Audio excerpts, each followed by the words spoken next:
Good afternoon, ladies and gentlemen. I am meteorologist Sam Kenny, and I want to talk to you about one thing in particular today, and that is Tropical Storm Nestor. So we're currently looking at the tropics. Tropical Storm Nestor, and now it's post-tropical cyclone.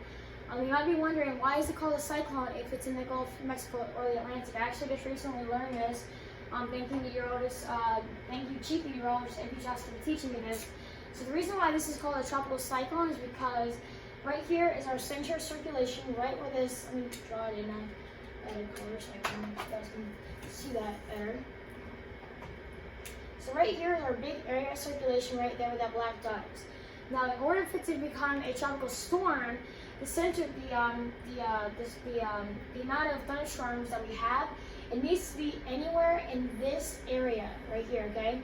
Now the reason why it is called a tropical cyclone is because all the thunderstorms are in this area right here. So it's only called a tropical cyclone in the Atlantic or the Gulf of Mexico when the area of thunderstorms is not very close to the center of circulation. So you can see right now, as I just said, the center of circulation right here, and then we have all these thunderstorms that are into Florida and also the southeastern states of the United States of America. So now we did have tropical storm warnings stretching from New Orleans down to Tampa. At this point, it was a very strong tropical storm with winds at 60 miles per hour, gusting 70 miles per hour. It was moving to the northeast at 22 miles per hour. As you can see, we have our big cluster of thunderstorms right here. We have a few lines of thunderstorms right here. Once again, this is our center of circulation right here.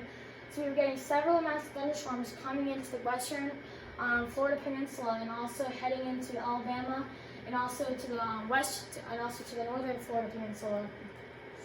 Here's the track. It started as a low pressure system with winds of 45 miles per hour, and then gradually it strengthened to a tropical storm, and then once it got to the middle of South Carolina, it finally downgraded to a post-tropical cyclone.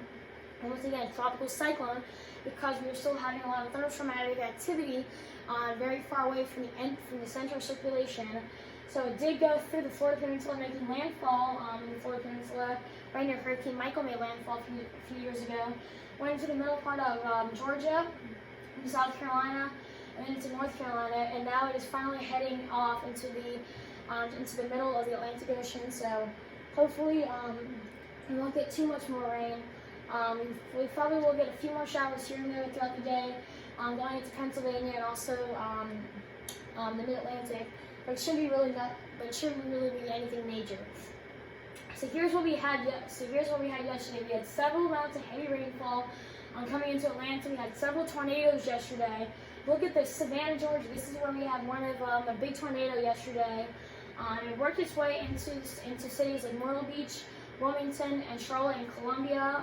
If you saw the Coastal Carolina University game played at Georgia Southern University, it was playing the entire game. Unfortunately, we did go into overtime 3, and the Eagles won at 20. I think it was 31 to 27 or something like that. But if you live around the Myrtle Beach area, if you were asleep the whole entire night, we had 3 tornado warnings. One was near the Myrtle Beach Airport, and then we dissipated. And then we had another one that was near Broadway the Beach and 38th Avenue. I was definitely awake at that time, and then that one finally downgraded to really nothing. And then we did have a few more areas of circulation just right off our coastline, but thankfully it was heading north and away from our area. So as I just said, we did have at least 2 tornadoes in the Savannah area, which is in the state of Georgia. You can see this is a RV, or like a mobile home. You can see just absolutely slams into that house. I think it was an EF2 that this tornado was ranked on the Fujita scale, which is how they rank tornadoes. That means it had winds up to 130 miles per hour, which is similar to a Category 3 hurricane. Once again, look at this. This is also damaged by that tornado. You can see tons of tree limbs and twigs all over the ground, power lines down. So definitely a devastating sight. And even plus this is at night. Usually the deadliest tornadoes are nighttime because we really can't see them. Whereas if it was at day, we could just look out our windows and see if it was right at our doorstep. You really can't see it. So definitely nighttime tornadoes are the most dangerous. Here is what we have right now the past 24 hours. It is now, as I said, being ready to a post-tropical cyclone.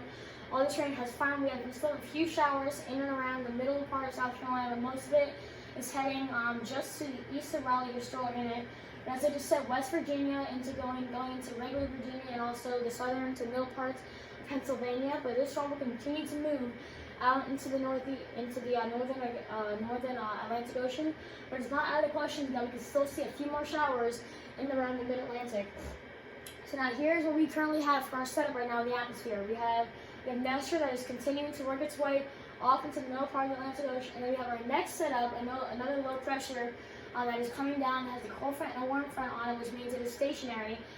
It will continue to work its way southeast, and then obviously we will have tons, a good amount of moisture coming out of the Gulf of Mexico, and it will fuel it and continue to dump rain in the southeast, and it will continue to move back up to the north. So now this week it should be nice. The temperature should start to cool off a little bit back into the 50s and 60s. We really shouldn't have any more days above 80 degrees, which is great news for all of us.